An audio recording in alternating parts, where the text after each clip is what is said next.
RSS ನವರು ಇದಾರಲ್ಲ, ಧರ್ಮದ ಹೆಸರಿನಲ್ಲಿ, ಜಾತಿ ಹೆಸರಿನಲ್ಲಿ, ದೇವರ ಹೆಸರಿನಲ್ಲಿ ಸಮಾಜವನ್ನು ಒಡೆದು ಛಿದ್ರ ಮಾಡ್ತಕ್ಕಂಥ ಕೆಲಸವನ್ನ ಮಾಡ್ತಾ ಇದ್ದಾರೆ. ಸಮಾಜವನ್ನು ಒಡೆದು ಛಿದ್ರ ಮಾಡ್ತಕ್ಕಂಥ ಕೆಲಸವನ್ನು ಮಾಡ್ತಾ ಇದ್ದಾರೆ.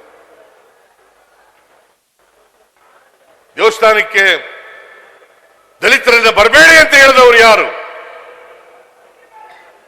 ಕನಕದಾಸರು ಶ್ರೀಕೃಷ್ಣ ದೇವಾಲಯಕ್ಕೆ ಉಡುಪಿಗೆ ಹೋದಾಗ ಒಳಗಡೆ ಬಿಡದೆ ಹೋದವರು ಯಾರು?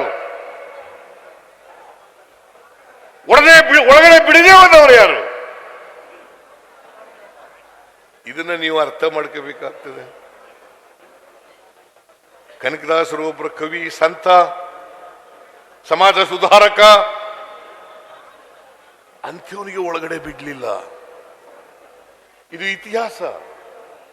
ಅದಕ್ಕೆ ಬಾಬಾ ಸಾಹೇಬ್ ಅಂಬೇಡ್ಕರ್ ಅವರು ಹೇಳಿದ್ರು, ಯಾರಿಗೆ ಇತಿಹಾಸ ಗೊತ್ತಿಲ್ಲ ಅವ್ರು ಯಾರು ಕೂಡ ಭವಿಷ್ಯ ನಿರ್ಮಾಣ ಮಾಡಲಿಕ್ಕೆ ಸಾಧ್ಯ ಇಲ್ಲ.